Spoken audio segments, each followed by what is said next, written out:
قرآن مجید نے سب سے زیادہ شد و مت کے ساتھ جو نفی کی ہے وہ اس بات کی کہ یہ شعر نہیں ہے. وَمَا عَلَّمْنَاهُ الشِّعْرَ وَمَا يَنبَغِي لَهُ.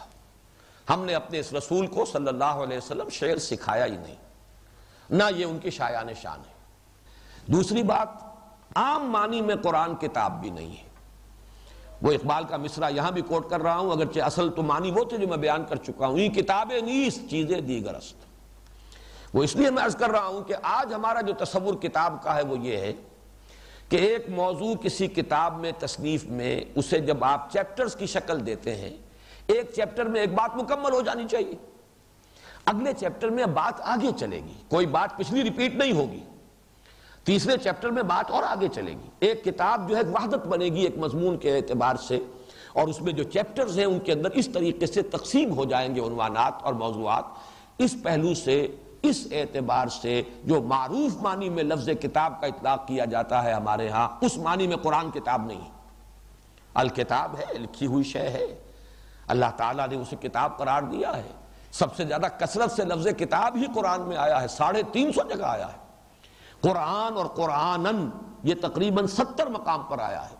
لیکن قرآن آیا ہے ایکسکلوسیو، اور کتاب کا لفظ آیا ہے وہ تورات کے لیے بھی، انجیل کے لیے بھی، علم خداوندی کے لیے بھی، تقدیر کے لیے بھی، اور قرآن مجید کے حصوں کے لیے بھی، قرآن مجید کے احکام کے لیے بھی. لیکن یہ کہ بہرحال کتاب اس معنی میں تو ہے، معاذ اللہ کوئی نہیں کہہ سکتا کہ قرآن کتاب نہیں ہے، لیکن جس معنی میں ہم لفظ کتاب بولتے ہیں اس معنی میں قرآن کتاب نہیں.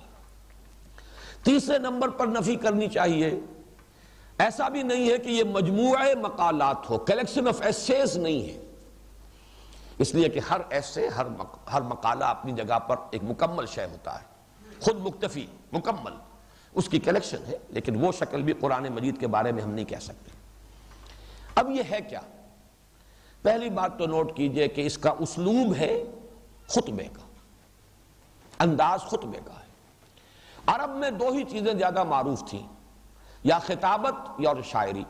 تو قرآن مجید اس دور کی یہ جو دو صنفیں سب سے زیادہ معروف تھیں، شاعری اور خطبہ، اس میں خطبے کے اسلوب پر ہے. اسی اعتبار سے ہم یہ کہہ سکتے ہیں کہ یہ قرآن حکیم، یہ مصحف جو ہمارے پاس ہے، مجموعہ خطبات الہیہ ہے، ایک کلیکشن آف ڈیوائن اوریشنز. ہر صورت ایک خطبے کے مانند ہے. اس خطبے کے اعتبار سے چند باتیں ہیں جو نوٹ کر لیں. خطبے میں مخاطب یا خطیب اور مخاطب جن سے کہ خطاب کیا جا رہا ہو، ان کے درمیان ایک ذہنی رشتہ ہوتا ہے. مخاطب یا خطیب کو معلوم ہے میرے سامنے کون لوگ بیٹھے ہیں، ان کی فکر کیا ہے، ان کی سوچ کیا ہے، ان کے عقائد کیا ہیں، ان کے نظریات کیا ہیں، جانتا ہے. وہ ان کا حوالہ نہیں دے گا، بحث نہیں کرے گا، گفتگو کے اندر ان پر تنقید بھی کرے گا، اس کی تصحیح بھی کرے گا، لیکن کوئی تمہیدی کلمات نہیں ہوں گے کہ اب میں تمہاری اس غلطی کی تصحیح کرنا چاہتا ہوں، اب میں تمہارے اس خیال کی جو ہے، یہ انداز نہیں ہوتا. بلکہ وہ ایک روانی کے ساتھ ایک خطیب جو ہے، قادر الکلام خطیب، وہ اس کے اندر جو اس کے مخاطب اور مخاطب کے مابین جو ریپور ہوتا ہے، ایک ذہنی ہم آہنگی ہوتی ہے، ایک دوسرے سے واقف ہیں.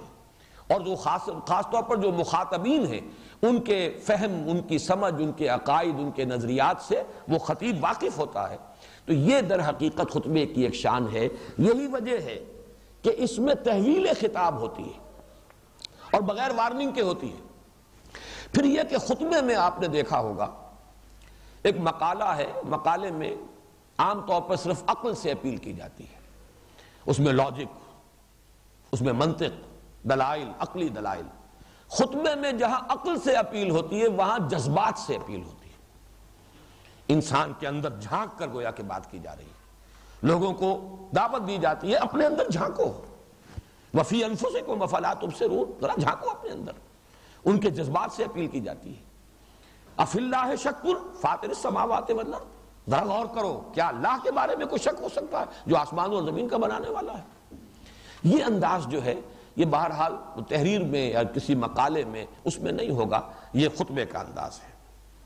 ایک اور بات جو خطبے کے اعتبار سے اس کے خصائص میں سے ہے، خطبے میں شروع میں بھی بہت جامع گفتگو ہوگی. اگر خطبہ مؤثر ہو کامیاب خطبہ، کامیاب ایک تقریر وہ وہی ہوگی کہ جس میں شروع آغاز ایسا ہو کہ جو مقرر اور خطیب ہے وہ اپنے مخاطبین اور حاضرین کی توجہ کو اپنی طرف مبذول کرا لے، اور پھر اگرچہ خطبے کے دوران مضمون دائیں طرف بائیں طرف پھیلے گا، ادھر جائے گا ادھر جائے گا، اس گلی میں اس گوشے میں، لیکن پھر آخر میں آ کر وہ پھر کنورج ہوگا کسی مضمون کے اوپر۔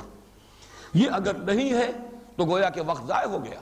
بالعموم جو قرآن مجید کا اسلوب ہے وہ ظاہر بات ہے شاعری کا نہیں، عام معنی میں وہ کتاب نہیں، وہ مجموعہ مقالات نہیں، اس کا اسلوب اگر ہے تو خطبے سے ملتا ہوا ہے۔ یہ ڈیوائن اوریشن اور کلیکشن آف ڈیوائن اوریشنز، اللہ تعالیٰ کے یہ خطبات الہیہ ہیں جن کا مجموعہ ہے۔ اقول قولی ھذا واستغفر اللہ لی ولکم ولسائر المسلمین والمسلمات۔ امید ہے آپ کو یہ ویڈیو پسند آئی ہوگی۔ مزید اچھی ویڈیوز کے لیے ہمارا چینل دیکھنا جاری رکھیں۔ شکریہ۔